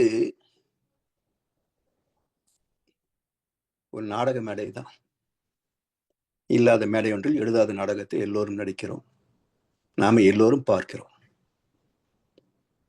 இதை நாம் அடிக்கடி நினைத்து பார்க்கின்ற போதுதான் மனசு இந்த பந்தங்களிலிருந்து விடுபடும். அப்போ வெட்டிக்கு சுமக்கிற வேலை இருக்காது. இப்போ ஏன் மனைவி, ஏன் வீடு, ஏன் சொத்து எல்லாம் வச்சிருக்கிறோமே, எங்க? இந்த உடம்பு அறுத்து பார்த்தா உறுப்புகள் இருக்குது, உயிர், காந்தம், பதிவுகள் இருக்குது. எங்க வீடு? எங்க மனைவி, மக்கள்? எங்க டிகிரி, டெசிக்னேஷன், சொத்து கணக்கு? ஒன்றும் காணும். இப்ப எங்க வச்சிருக்கிறோம்? எல்லாம் வெளியே தான் இருக்குது. பேங்க் பேலன்ஸ் முதல் கொண்டு எல்லாம் வெளியே தான் இருக்குது. என்ன பண்றோம்? ஒரு ஜெராக்ஸ் காப்பி தூக்கி வச்சுக்கிறோம் மூளையில, என்னோடது. இதை வச்சுக்கிட்டு அவஸ்தப்பட்டு இருக்கிறோம். அதான் கீதை தெளிவா சொல்லுது, வெளியில உள்ளதை வெளியில வை, வேட்டிக்கு சுமக்காத. இதைத்தான் என்ன சொல்லுவாங்க, நீங்க திருப்பதிக்கு போனீங்கன்னா, திருப்பதியில் இந்த பக்கம் சவுத் பக்கம் வந்தீங்கன்னா எல்லா கோவிலும் இப்படித்தான், ஆண்களுக்கு மேலடை கூடாதும்பாங்க. நீங்க பெண்களுக்கு மட்டும் வேண்டாமா? அப்போ ஆண் என்பது என்ன? அறிவு, தெய்வம், ஆண்மை. தெய்வத்திற்கு மேலடை கூடாது, தெய்வத்திற்கு மேலடை கூடாது. அதென்ன மேலடை? இந்த காந்தத்தை சுற்றி அனுபவங்கள், பொருள், புகழ், செல்வாக்கு, புலன் இன்பங்கள், உறவு, நட்பு எல்லாம் உள்ள நிற்குது. இத்தனையும் போட்டு அந்த அறிவை மூடி வைத்திருக்கிறோம். அப்ப என்ன சொல்றாங்க திருப்பதியில? ஒரு எல்லை வரைக்கும் ஓகே, அலோடு. அதுக்கு மேல போகணும்னு சொன்னா வேஷ்டி மட்டும்தான் கட்டிக்கலாம், வேற எதுவும் கூடாது. செல்போன் வச்சு கூடாது, வாட்டர் பாட்டில் வச்சு கூடாது, சாப்பிட வச்சு கூடாது. ஆனா இதுல ஒரு நுட்பம் பாருங்க, எந்த கோவிலிலேயும் பணம் கொண்டு வரக்கூடாதுன்னு சொல்றது இல்லைங்க. இதெல்லாம் சொல்றாங்க, துண்டு கட்டக்கூடாது, சட்டை போடக்கூடாது, பனியன் போடக்கூடாது, எல்லாம் சொல்றான். பணம் கொண்டு வரக்கூடாது சொல்ல மாட்டேன்றான் பாருங்க. ஏன்னா இதுல நம்முடையது, அது அவனுக்கு வேண்டியது. சரி, ஏன் ஐயா எல்லா பொருட்களும் நான் இருக்கிறேன் தானே ஏன் பகவான் சொல்லியிருக்கிறாரு. யார் ஒருவன் எல்லா பொருட்களிலும் என்னை காண வல்லவனோ, எனக்குள்ளாக அனைத்தையும் காண வல்லவனோ, அவன் என்னை விட்டு நீங்குவதில்லை, நானும் அவனை விட்டு விலகுவதில்லை. கீதை சத்தியம் தானே? அப்புறம் இந்த சட்டைக்குள்ள யார் இருக்கிறான்? ஆண்டவன் தான் சட்டையா இருக்கிறான். பனியனுக்குள்ள ஆண்டவன் தான் பனியனா இருக்கிறான். அப்புறம் என்னையா விரோதம்? இந்த சட்டைக்கும் பனியனுக்கும் அந்த பெருமாளுக்கும் என்னையா விரோதம்? சொல்ல மாட்டேன்றானே. சரி, நீங்களாம் சட்டை பனியெல்லாம் கழட்டிட்டீங்களா? இதோ நாங்க வெத்து மார்பாடு இருக்கிறோம், பூனை மட்டும்தான் இருக்குது. சரி, நாம ஏன் சிக்கல் என்னன்னு பாத்தீங்கன்னா, இந்த சட்டை கழட்டினா உள்ள 1000 சட்டை இருக்குது. இந்த பனியன் கழட்டினா அதுக்குள்ள 10,000 பனியன் இருக்குது. நான் எப்ப கழட்டி முடிக்கிறது? புரியுதுங்களா? வினை பதிவுல சொல்லுகிறேன், பந்தம், பற்று, பாசத்தை சொல்றேன். இதெல்லாம் எப்ப கழட்டி முடிக்கிறது? சட்டை கழட்டி வீசிடலாம், அது பெரிய பிரச்சனையே என்ன? அப்போ எதை சொன்னார் அந்த மகான்? இந்த சடங்கு வச்சாரே அந்த மகன் என்ன சொன்னாரு? சட்டை பனியன் கழட்ட சொன்னாரா? பந்தம், பற்று, பாசம் என்ற ஆடைகளை களைந்து விட்டு திறந்த மனதோடு வந்து ஆண்டவனை தரிசின்னு சொன்னாரு. இந்த அரபேக்காடு சட்டை கழட்டு பனியன் கழட்டுன்றான். அப்ப ஆத்மா எப்படி இருக்கணும்? வாழ்க்கையை எப்படி நடத்தணும்? பற்றில்லாத வாழ்க்கை. பற்றில்லாத வாழ்க்கை. இதுதான் இந்த பூமியின் காந்த களமும் சரி, நம்முடைய சந்ததியின் வாழ்க்கையும் சரி, நம்முடைய பிரிவும் சரி, எல்லாவற்றையும் ஒரு நிறைவாக, முழுமையாக, வெற்றிகரமாக நடத்தக்கூடிய வாழ்க்கை என்பது யாதெனின் யாதெனின் நீங்கு யான் நோதல் அதனின் அதனின் இலன். வேண்டின் உண்டாக துறக்க, துறந்த பின் ஈண்டு ஏற்பால பல. இதுக்கெல்லாம் ஆசைப்பட்டு இருக்கிறையே, இதெல்லாம் விட்டுடு. இதுக்கு மேல ஆசைப்படுற பொருள் பெருசா ஒண்ணு இருக்குது. நீ அது மேல ஆசை வச்சுக்கிட்டேன்னா இதெல்லாம் ஒண்ணுமே இருக்காது. வேண்டின் உண்டாக துறக்க, வேண்டியதெல்லாம் கிடைக்கும்னு நினைக்கிறியா? முதல்ல இது விட்டுரு. அற்றது பற்றினில் உற்றது வீடு, துறந்த பின் ஈண்டு ஏற்பால பல. அவ்வளவு பெரிய பேரின்பத்தை துய்க்கலாம். அந்த வாய்ப்பும் திறமும் உள்ள அற்புத பிறவி மனிதன். அத ராமகிருஷ்ணர் சொல்வார், பிறர்க்கரிய மனித பிறப்பெடுத்தவன் இப்பிறவியிலே ஈஸ்வர பிரேமையை அறியாது போனால் அவன் வீணே பிறந்தவனாகிறான். வீணே பிறந்தவனாகிறான். அலைந்தான், தவித்தான், துடித்தான், மடிந்தான். யாருக்கும் லாபம் இல்லை. யாருக்கும் லாபம் இல்லை. தனக்கும் இல்லை, குடும்பத்துக்கும் இல்லை, உலகத்துக்கும் இல்லை. எனவே இப்படிப்பட்ட முதல் நிலை இது யார் போனாங்க?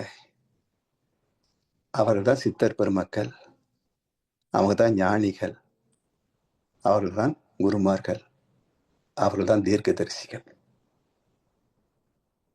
இது முதல் தரம். அடுத்த 3 நிலைகளை பற்றி அடுத்த அமர்வை சிந்திப்போம் என்று சொல்லி வாய்ப்பளித்தனருக்கு நன்றி பாராட்டி இன்றைய உரையை நிறைவு செய்கின்றோம். வாழ்வளமுடன், வாழ்வளமுடன், வாழ்க வையகம். வாழ்க வளமுடன் ஐயா. வாழ்க வளமுடன் ஐயா. சிறப்பான சிந்தனை ஐயா. இந்த சாயுஜ்யத்தை பற்றியே கிட்டத்தட்ட முழு வகுப்பும் சாயுஜ்யத்தை பற்றி பேசுவதிலேயே போய்வது மிகச்சிறப்பாக அருமையான விளக்கம் தந்திருக்கிறீர்கள். இப்பொழுது அன்பர்களுடைய கேள்வி பதில் பகுதிக்கு செல்வோம். ஐயாவிடம் உங்கள் கேள்விகளை கேட்க விரும்புவார்கள், சந்தேகங்களை தெளிவுபடுத்த விரும்புவார்கள். இப்பொழுது கையொழியத்தை கேட்கலாம். ராதாமா பண்ணுங்களாமா? வாழ்க வளமுடன். வாழ்க வளமுடன் ஐயா. வாழ்க வளமுடன்மா. மிகவும் விரிவான சிறப்பான விளக்கம், மிக்க நன்றி. எவ்வளவு தடவை கேட்டிருக்கேன் உங்களோடது இது, ஆனாலும் புதுதாக இருக்கு. ரொம்ப நன்றி. ஒரே ஒரு கேள்வி ஐயா. லைக் நீங்க சொல்றது எல்லாமே புரியுது. பிண்டம் வைக்க கூடாது, அதாவது அவசியம் இல்லை, ஆத்மாக்கு இது கிடையாது அப்படின்ட்டு. இப்ப நாங்க பிராமின்ஸ், ஓகே. இப்போ எங்களோட பெரியவங்க இருக்காங்க இன்னும். அவங்க இல்லைன்னா நம்ம இஷ்டம் போல என்ன வேணா செய்யலாம். இப்ப அவங்க இருக்காங்கும் பொழுது அது செய்யல அப்படிங்கும் பொழுது ஏதாவது ஒரு சின்ன தப்பு நடந்தா கூட அவங்க உடனே நீங்க இதெல்லாம் செய்யல, அதனாலதான் வருது. அவங்க ரொம்ப சின்சியரா, 80 வயசு ஆகுது எங்க அப்பா அம்மாக்கு. ஆனா ரொம்ப சின்சியரா இன்னைக்கும் அப்பா அம்மாக்கு தவசம் வச்சு அந்த பிண்டம் வச்சு அமாவாசை தர்ப்பணம் பண்ணி அந்த ஆத்மாத்தமா செய்யறாங்க. இப்போ நம்ம அதை செய்யாம, நம்பிக்கை ஒரு பக்கம் இல்ல, அதே சமயம் செய்ய விடவும் முடியல. இப்ப இதுக்கு என்ன செய்யறது? அதாவது ஒரு டிரான்சிஷன் பீரியடுமா, எடுத்த உடனே நம்ம ஒன்றை அப்படியே விட்டுற முடியாது. இப்போ சாமிஜி குடும்ப அமைதின்னு ஒரு தலைப்பு பேசுறப்ப என்ன சொல்லுவாங்க? விட்டு கொடுத்துதான் போகணும். என்ன நாம அதை நினைவுபடுத்தி அது இப்படி பண்ணலாம் அப்படி பண்ணலாம்னு ஐடியா கொடுக்காம செலவை கூட்டாம இருக்கலாம் இல்லையா? அது கரெக்ட். என்ன மினிமம் செய்யணுமோ அதான் செய்யறோம். ஆமா, அவங்க என்ன சொல்றாங்களோ அதை மட்டும் செய்து கொடுத்துட்டு பேசாம. ஆனா நம்பிக்கை, ஆனா 100% நம்பிக்கை இல்ல. நம்முடைய குழந்தைகளுக்கு நிலையிலதான் நம்ம இருக்கோம். ஆமாமா, அதுதான் எப்படி நம்ம ஃபேமிலி லைஃப்ல எப்படி அட்ஜஸ்ட் பண்றது அப்படின்னா, இது மட்டும் இல்ல, இப்போ பல சடங்கு முறைகள் எல்லாம் இப்படித்தான் நம்ம அட்ஜஸ்ட் பண்ணி ஆகணும். ம். இப்போ நமக்கு நம்பிக்கை இல்லைன்றாலும் பெரியவங்க இருக்கிறாங்க வீட்டுல, ஆ அவங்களுடைய அதுதான். மன திருப்திக்காக இதை நம்ம செஞ்சிடறோம். ஆ ஆ நம்ம குழந்தைகளிடத்துல இது தாத்தா பாட்டிக்காக செய்யறாங்கன்னா ஆ இதுல ஒண்ணும் இல்லைன்றது இதெல்லாம் இந்த விளக்கம் இருக்குது. ஆ அதனால அவங்க வரைக்கும் நம்ம செய்யலாம், அவங்க பிறகு நம்ம செய்ய வேண்டியது கரெக்ட் இல்லை கரெக்ட். அப்படின்னு சொல்லிட்டு வச்சுங்களேன். ஓகே. இப்போ ஆட்டோமேட்டிக்கா 3வது தலைமுறையில முற்றிலும் விட்டு போயிடும். பெற்றும். ம். விட்டு போயிடும். இப்படித்தான் நம்ம வந்து ஒரு கரெக்ட். சிரமம் இல்லாம ஒரு பழக்கத்தை கொண்டு சரிங்க. வரணுமே தவிர முரண்படக்கூடாது. இது வந்து நம்ம வீட்டுக்குள்ளங்கயா. ஓகே. ஆமா. இப்ப பெரியவங்க, நம்ம பெரியவங்க, நம்ம அப்பா அம்மா அவங்க மனசு புண்படக்கூடாது. சோ நம்ம வந்து ம். அவங்க சொல்றத செய்யறோம். ஓகே. இப்ப சரி. பெரியவங்க இல்ல. ம். ஆனாலும் நம்ம செய்யலன்னா சுத்தி சமூகம்னு ஒண்ணு இருக்கு. அந்த வீட்ல இருக்கிறவங்க ம். ஒரு என்ன சொல்றது? நம்மள வந்து ஒரு நாத்திகமா பார்க்குறாங்க. எடுத்து சொன்னாலும் அவங்களுக்கு இதுல வந்து அந்த சொன்னா புரிய நம்பிக்கை அந்த மாட்டாங்கம்மா. அளவுக்கு அவங்களுக்குள்ள ஊறி கிடக்குறதுனால அவங்களால அக்செப்ட் பண்ணவே முடியல அத. அதாவது இங்க ஏதாவது ஒரு மனவர சின்ன தவறு நடந்தா கூட, அது வந்து ம். அவங்களுக்கு வந்து இதனால தான், இதெல்லாம் நீங்க செய்யாதனால தான் ஆகுது. ஆமா. அப்படின்னு சொல்லிட்டு. இப்ப நம்ம எல்லாருமே வேதாத்திரியத்துல இருந்தோம்னா, அத பத்தி கவலைப்பட போறது கிடையாது. நான் அத ம். பத்தி கவலையே பட மாட்டேன். ஏன்னா, ம். அது செயலுக்கு ஏற்ற விளைவு இதான் நடக்கும். இது நடந்ததை ஏத்துக்கிறது தான் நம்மளுடையதுங்கிற பக்குவத்துக்கு வந்துட்டோம். பட் அந்த மாதிரி சரிம்மா. எல்லாரும் இல்ல. அப்ப சோசியல் பிரஷர் அப்படிங்கிறதும் ஒண்ணு இருக்கு இல்லைங்கயா? அது ஆமா, ஆமா. எப்படி நம்ம அ இது அதாவது பண்றது? நீங்க சொசைட்டின்னு பார்க்கும்போதுமா சில நாட்களுக்கு அந்த ஸ்ட்ரகிள் இருக்கும். ஆ அப்புறம் அவங்கள செய்ய மாட்டாங்கன்னு விட்டுருவாங்க. போட்டுருவாங்க. கரெக்ட். விட்டுருவாங்க. ம். இப்போ என்னுடைய ம். அனுபவத்திலிருந்து அதை சொல்றேன். இப்போ ம். இந்த விநாயகர் சதுர்த்தி, சரஸ்வதி பூஜை எல்லாம் வரும்.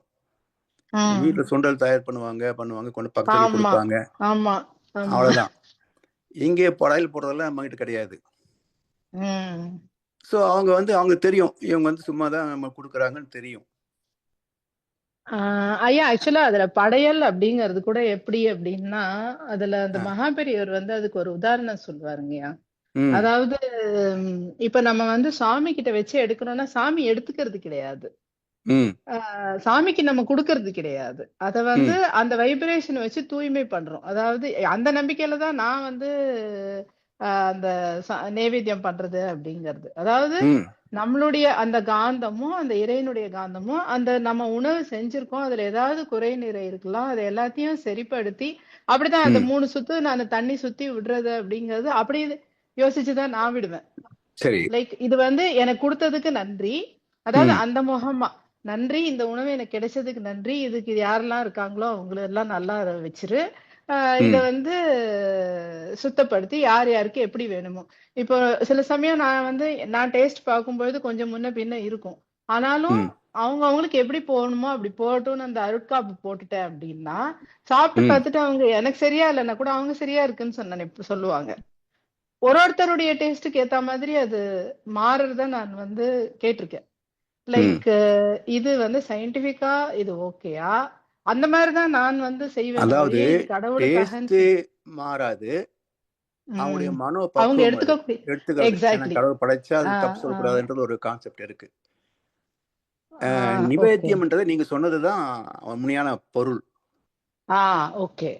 நிவேத்தியம் ஆண்டவனுக்கு போடுறது இல்ல. கரெக்ட். ஆண்டவன் நன்றி செலுத்துவது தான் நிவேத்தியம். ஓகே. அப்ப மகிழ்ச்சி சொல்லுவாங்க பாரு, உணவு பாடல சொல்லுவார், இந்த ம். உணவை அளித்தோர் இறைவனர்களால் வாழ்க. எல்லா வகையிலும் ஏற்றமாய் கரெக்ட். வாழ்க. அதுதான் கரெக்ட். நிவேத்தியம். கரெக்ட். இந்த என்ன உணவை அது வந்து தூய்மை இறைவன் செய்யறது படைக்கிற நினைச்சா அப்படிங்கிறது. தப்பு. இந்த ம். கான்செப்ட் புரிஞ்சிட்டீங்கன்னா சரி. ஓகே. ம். சோ ஒரு பண்டிகைன்னா இதெல்லாம் செய்யணும், இதெல்லாம் செய்யலைன்னா எங்க அம்மா உடனே என்ன இதெல்லாம் செய்யவே இல்லை நீ அப்படின்னு. இப்போதைக்கு செய்து கொள்ளுங்கம்மா, பின்னாடி தேவையில்லை. கரெக்ட். அதே போல ஓகே. இப்ப நாங்க எல்லாம் வந்து இந்த மகளை அமாவாசைக்கெல்லாம் தர்ப்பணம் செய்வாங்களே, ஆமா. அதெல்லாம் நான் விட்டு 20-30 வருஷம் ஆயிப்போச்சு. ம். ம். அது எங்க யாருக்கு மாமியார் அப்பா அம்மா இருக்கிறதுனால செய்யறாங்க. ஏன்னா எங்க வீட்டுல யாரும் இல்லன்னா கிடையாது. கரெக்ட். அதனால எனக்கு பிரச்சனை இல்லை. எங்க அண்ணன் தம்பிகள்லாம் யாரும் கேட்க மாட்டாங்க, கரெக்ட். அவன் செய்ய மாட்டான்னு விட்டுருவாங்க, அவ்வளவுதான். கரெக்ட். என் ஹஸ்பண்ட் பசங்க எல்லாம் வேதாத்திரத்துல இல்ல. ஆனா அவங்களுக்கு இதுல எல்லாம் சயின்டிபிக்கா இல்லாத வரைக்கும் அவங்களும் நீங்க சொல்ற உருக்கும் பொழுது அவங்களுக்கு ஆமா சாப்பாடு போட்டு அவங்கள நல்லா கவனிச்சுட்டா கண்- போறோம். அதுக்கு மேல ஆமா அவங்களுக்கு எதுவும் செய்ய வேண்டிய அவசியம் இல்லை. அவங்க எதுவும் இதுல தேவையில்லை. இல்லாதையே அந்த மாதிரிதான் அவங்களுடைய தாட் ஆமா ப்ராசஸ். ஆமா பட் பெரியவங்க இருக்காங்க, அவங்க மனசு வருத்தப்படக்கூடாது கூடாது அப்படிங்கறதுக்காக மட்டும் செஞ்சுட்டு கூடாதுமா. இருக்கோம். என் யாருடைய மனசையும் வருத்தப்படுத்தக்கூடாது. கரெக்ட். என்ன சாமி சொல்லுவாங்க, பிறந்து போங்க, என்ன தேங்காய் வீட்டுக்கு தான் வரப்போகுது, சட்னியாக போகுது. அவ்வளவுதான். Correct correct. எத்தனையோ செலவு இல்லனாலும் பண்றோம், அவ்வளவுதான், அவங்களுக்கு போய் சேரட்டும் அப்படின்னு அவ்வளவுதான். நினைச்சிட்டு எத்தனையோ செலவு பண்றோம், அவனுக்கு கரெக்ட் கொடுக்குறது நம்ம என்ன கெட்டா போறோம். கரெக்ட் கரெக்ட் அவ்வளவுதான். கரெக்ட் அதாவது கரெக்ட். தத்துவத்தினுடைய ஆழம் புரிஞ்சிட்டோம் சொன்னாமா, டாலரன்ஸ், அட்ஜஸ்ட்மெண்ட், சாக்ரிஃபைஸ். ஓகே. நீங்க பேசிக்கலா அதாவது பாத்தீங்கன்னா இந்துக்கள் ஏன் இவ்வளவு ஒரு சகிப்புத்தன்மை இருக்கிறாங்கன்னு பாத்தீங்கன்னா அதனுடைய கான்செப்டே அப்படித்தான். Correct correct. மற்ற இவங்களை விட நம்ம ஏன் விட்டு கொடுக்குறோம் சொன்னாக்க இதுதான் உண்மை. கரெக்ட். ஹீனோதியசம் கிடையாது, மோனோதியசம் தான் கரெக்ட். ஹீனோதியசம் தான் கரெக்ட், மோனோதியசம் கிடையாது. Okay okay. அப்ப எல்லாமே இறைவன் தான், நீங்க எதை வணங்கினா என்ன. Okay correct. எதுவுமே இறைவன் தான். ஆமா, அவ்வளவுதான். ஒரு பேப்பர் கூட நம்ம காலால மிதிக்க கூடாதுன்னு, ஏன்னா அதை சரஸ்வதின்னு சொல்லுவோம். ஒரு ஆமா சின்ன கல்ல கூட நம்ம காலால எட்டி உதைக்க கூடாதுன்னு சொல்லுவாங்க. தூக்கி போடு, ஆமா, கையால எல்லாமே பத்திரமா, இறைவன் தான். மரியாதை, எல்லாத்துக்கும் ஒரு மரியாதை கொடு. ஆமா. ஐயா, இப்ப சாயுஜ்யம் அப்படிங்கறது நீங்க சொல்றது சக்திகளமா? இல்ல, சக்திகளும் கடந்து, சக்திகளமும் கடந்து. ஓகே கடந்துடும். ஓகே ஓகேங்க. பட் உடனே போகாது. நம்ம இது ஓகே பிரபஞ்சத்துக்குள்ளதான் இருக்கும். நாள் உங்களுக்கு அடுத்த கிளாஸ்ல வரும். இந்த பூமியை தாண்டிட்டாலே போதும், திரும்ப வராதும்மா. இப்ப மகன்கள் எல்லாம் அவங்களுடைய அனுபவங்கள் எல்லாம் இங்கேயே தான் இருக்கும். ஓகே. அது நம்ம இந்த பிரபஞ்ச காலத்துல இருந்து அந்த தத்துவத்தை யார் சிந்திச்சாலும் அது வழியாக அவங்க இருப்பாங்க. ஓகே ஓகே, அப்படி இருக்கும். Okay okay okay. வாழ்க வளமுடன். வாழ்க வளமுடன், வாழ்க வளமுடன். வாழ்க வளமுடன். அடுத்து கவிதாமா, ராதாமா, நீங்கள் கேட்க போறீங்களா ஏதாவது? ஹலோ, வாழ்க வளமுடன் ஐயா. வாழ்க வளமுடன். வாழ்க வளமுடன்மா. ஐயா, இப்ப நம்ம வீட்டுல எல்லாம் இறந்துட்டாங்கன்னு வச்சுக்கோங்களேன், அப்ப படையல் போடுறது, அப்புறம் தலை கட்டுறது, காரியம் அதெல்லாம் பண்றாங்கல்ல. அப்ப நான் எதுக்குமே நான் கலந்துக்கவும் மாட்டேன், கொடுக்கவும் மாட்டேன் ரூபாலாம். எப்பவும் அந்த தலை கட்டுறது அதெல்லாம் தப்பு இல்லைல்ல? அதாவது இந்த சடங்கு சம்பிரதாயம் பொறுத்த வரைக்குமா ஒண்ணு ஞாபகம் வச்சுக்கங்க, தேவையில்லாம அடுத்தவங்களுடைய நெகட்டிவ் தாட்ஸ் நமக்கு வேண்டாம். புரியுதுங்களாம்மா? நம்ம செய்யலைன்னா இப்போ ஒரு 100 பேர் வந்திருக்கிறாங்க சொந்தக்காரங்க, நம்ம செய்யலைன்னா ஆளாளுக்கு ஒண்ணு பேசுவானுங்க. இப்ப அந்த நெகட்டிவ் எதுக்கு நமக்கு? செய்யணும், அவ்வளவுதானே, செஞ்சுட்டு போயிடும். நான் எதுக்குமே பண்றது இல்லை. யாரும் இல்ல, யாரோ நம்ம அதை பத்தி விமர்சனம் பண்ணலைன்னா விட்டுடலாமா, ஒன்றும் பிரச்சனை கிடையாது, அவசியம் இல்லை, அவசியம் இல்லை. ஆமா, இப்ப அம்மா ராதம்மா கேட்ட மாதிரி யாராவது வீட்டுல இருக்காங்க, சொந்தக்காரங்க இருக்காங்க, அக்கம் பக்கத்துல கேக்குறாங்கன்னு சொன்னா அவங்களுக்கு தகுந்த மாதிரி ஏதோ சொல்லி சமாளிச்சுட்டு போயிட வேண்டியதுதான். நமக்கு தெளிவா இருக்கிறோம், இதுதான் இயற்கை, இதுதான் கடவுள், இதுதான் ஆத்மான்னு தெளிவா இருக்கிறோம். அந்த வழி நாம ஸ்திரமா நின்றுகிட்டு மற்றவங்களுடைய அட்ஜஸ்ட் பண்ணி போனது. ஏன்னா ஒரு மாற்றம் என்பது டக்குன்னு வராதுங்க. நம்ம உடனே நம்ம வந்துட்டோமா, எத்தனையோ கோடிக்கணக்கான வருஷம் கழிச்சுதான் நாம மனுஷனாக வந்தோம் இல்லையா? அப்ப இந்த ப்ராசஸிங் டைம் ஒவ்வொன்றுக்கும் அதனுடைய என்ன சொல்லுவோம், அந்த என்ன சொல்றது, அரிசியை வெந்நீர்ல போட்டா கொதிச்சு சாதமாறதுக்கு ஒரு டைம் ஆகும் இல்லையா? போட்ட உடனே சாதமாக்குமா? அது போல எல்லாத்துக்கும் ஒரு ஒரு ஒரு கால அளவு இருக்கு. அது வரும்போது ஆட்டோமேட்டிக் ஒரு காலத்துல மாறிடும். உடனே நம்ம இன்னைக்கே மாத்திருவேன்னு போனோம்னா அது வன்முறையா போயிடும், சண்டை சச்சரவு எல்லாம் வரும், குடும்பத்து அமைதி கெட்டு போயிடும். அதனால நான் செய்யறது கிடையாது. ஏன்னா அவங்க எதுக்குமே நான் கொடுக்கறதும் கிடையாது, செய்யறதும் இல்லை. நன்றிங்க. இன்னைக்கு அதுக்கு எனக்கு ஒரு விடை கிடைச்சது. ரொம்ப ரொம்ப நன்றிங்க. ஐயா வாழ்க வளமுடன். யசோதாங்க. வாழ்க வளமுடன்மா. சொல்லுங்கள் சொல்லுங்கள். நீங்க சொன்ன கேட்டகரி கரெக்ட். அதர் கேட்டகிரிங்க ஐயா, இறைநிலை உணராதவர்கள். அது அடுத்தது வருமே. இன்னைக்கு ஆ, ஒண்ணுதான் முடிச்சிருக்கேன். சரிங்க ஐயா, வாழ்க வளமுடன். வாழ்க வளமுடன். சரிங்க சரிங்க சரிங்க, வாழ்க வளமுடன். ஆனா வாழ்க நம்ம வளமுடன். நம்ம இந்த கேட்டகிரியிலேயே இருப்போங்க ஐயா, ஆமா, உணர்ந்து இதுல தான் இருக்கணும். இருப்போம். ஆமா, கண்டிப்பா இருக்கிறோம், இருக்கிறோம், இருக்கணும் இல்ல. ஆமா. இருக்கிறோம். ஆமாங்க ஐயா, அந்த ஸ்டேஜ் வந்துட்டோம். ஆமாமா, வாழ்க வளமுடன். வாழ்க வளமுடன். வாழ்க வளமுடன். ஐயா, ஒரு சின்ன கேள்வி உண்டு, சிறு கேள்வி உண்டு. சொல்லுங்கய்யா. வாழ்வில பெரும்பகுதிய ஆசா பாசம் அதுகள் எல்லாம் செலவழிச்சிட்டு ம் பின்னடியில ஞானம் பிறந்தது மாதிரி எல்லாத்தையும் உணர்ந்து எல்லாத்தையும் விட்டு ம் மனதளவில் ஆசாபாசங்கள் எல்லாத்தையும் முழுமையாக நீக்கிய நிலையில வருகின்ற போது அவர்கள் அந்த ஆத்மா சாய்ச்சியம் செல்லுமா? ஆமா, செல்லும். ஆமாங்கய்யா. என்ன பாவங்கள் முன்பு செய்திருந்தார்கள்? பாவம் முந்தி செஞ்சது வராது, இந்த உணர்வு வராது. பாவங்கள் செய்திருந்தா இந்த உணர்வு வராது. வராது. ஓ, I see. அதான் சொன்னேன், ஆத்மாவில் சுமை இருந்தால் மேல போகாது.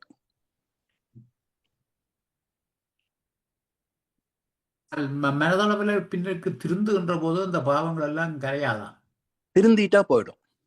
திருந்தி அதுலேருந்து வெளியே வர வச்சுங்களேன்.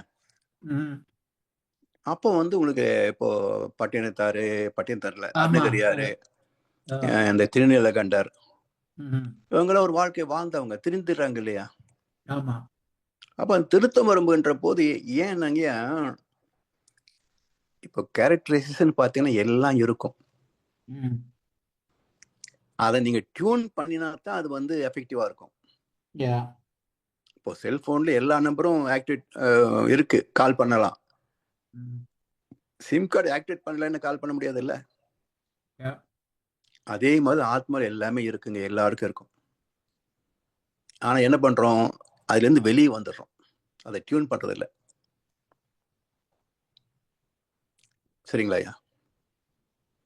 அப்ப சிறு காலத்திலேயாவது அதுக்குள்ளால திருந்தி வந்துட்டால் பாவங்கள் சிறு காலம் சொல்ல முடியாது. ஏன்னா அது நம்ம ஹைபாத்தட்டிக்கலா இது பேசலாமே தவிர, இப்போ நம்முடைய ஓன் லைஃப் எடுத்து பாருங்க. ஏன்னா ஆத்மா பத்தி பேசும்போது அடுத்தவங்களை நம்ம சிந்தனைக்கு எடுத்துட்டோம்னா விடை கிடைக்காது. இப்போ நம்முடைய இன்வால்மெண்ட் என்ன, முதல்ல எப்படி வந்துடும், பிறகு ஒரு ஸ்டேஜில் ஒரு மாற்றம் வருது, பிறகு ஒரு ஸ்டேஜில் மனவளக்கலைக்கு வர்றோம், பிறகு அதில் நம்ம ரொம்ப ஈடுபாட்டோட முழுமையாக அதில் ஈடுபடுறோம். அது அந்த வழிப்படியே நம்ம வாழ தொடங்கிட்டோம்னு வச்சா இப்போ திருந்தியும் வந்துட்டோம்னு அர்த்தம். மனவளக்கலைக்கு வந்துட்டோம், அப்படியே போகும்போது வேலை இல்லைன்னா மன்றத்துக்கு போவேன்னு வச்சுங்களேன், எப்படி பயன் கிடைக்கும்? அப்போ அந்த மாற்றம் ஏன் வரல? பல முறை நாம பேசியிருக்கோம், ஏன் சிலர் மட்டும் தொடர்ந்து ஆண்டு கணக்குல நம்ம இங்க இதுல இருக்கிறோம்? எத்தனையோ லட்சக்கணக்கான பேர் வந்தாங்க போயிட்டாங்க. அப்ப எது அவர்களை தடுத்தது, எது நம்மை தொடர வைக்குது? சோ இது நம்மை நாம் எடை போட்டு பார்த்தாதான் விடை கிடைக்குமே தவிர, அடுத்தவங்க எப்படி இருப்பாங்க ஹைபாத்தட்டிக்கலா சிந்திச்சோம்னா அதுக்கு ஆன்சரே கிடைக்காதுங்க ஐயா. ஏன்னா இது வெரி சப்ளர் அண்ட் என்ன சொல்றது, இது ஆத்ம ரகசியம். இதெல்லாம் இது அடுத்தவங்களை வச்சு நம்ம புரிஞ்சுக்க முடியாது. ஐயா, திருந்தினா மட்டும் போராது இல்லையா? அதுக்கு செய்த பாவங்களுக்கான இதை அனுபவிக்கணும் இல்லையா? திருந்துறதுனாலே அதுக்குள்ள விலை வரும்போது திருத்தம் வரும். இப்போ ஒன்னு தப்பு வரும்போது நம்ம திருந்துறாங்க. கரெக்ட்.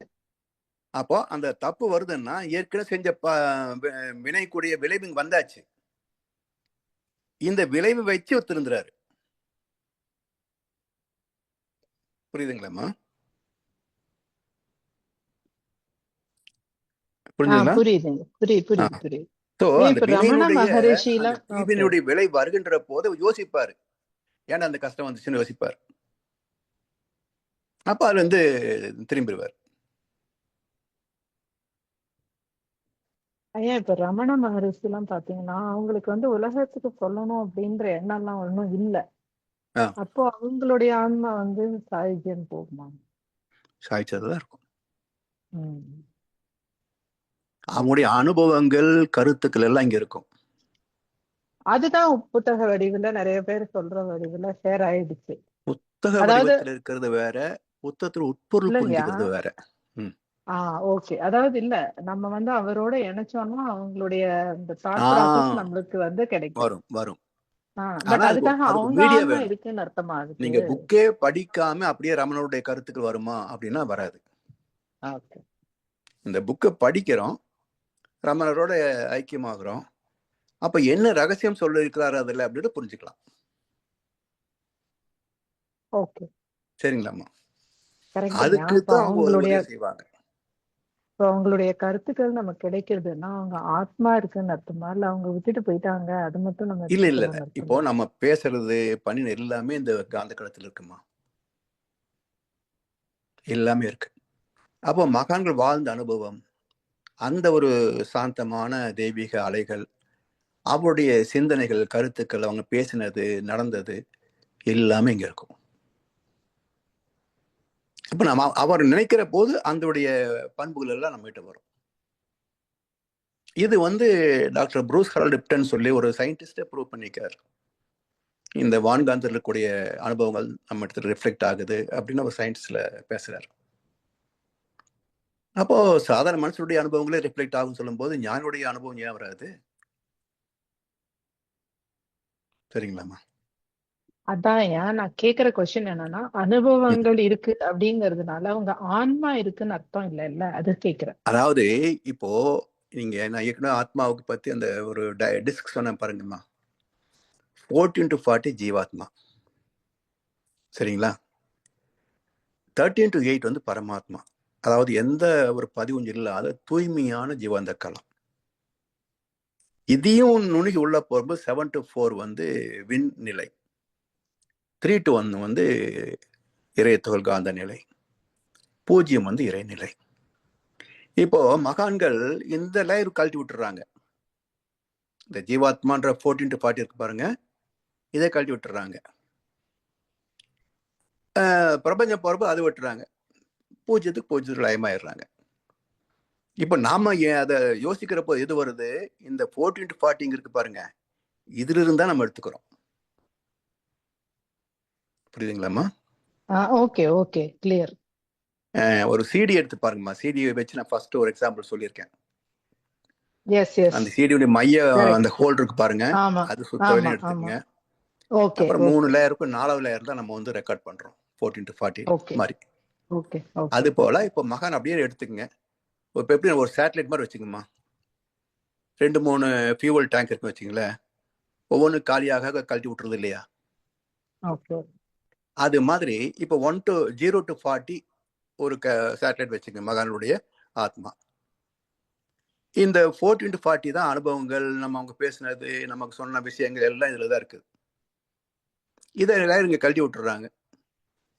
13 to 8 அதையும் கடந்து 7 to 4, 3 to 1 பூஜ்ஜியத்துக்கு போயிடுறாங்க.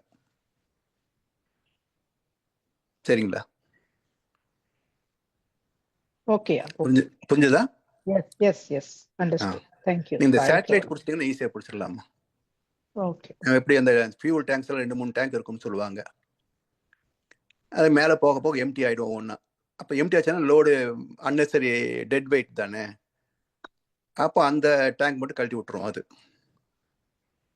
கடைசியில் சேட்டலைட் மட்டுமே மேலே போய் ஆர்பிட்ல சேரும். அதே மாதிரி தான் அந்த ஆத்மா.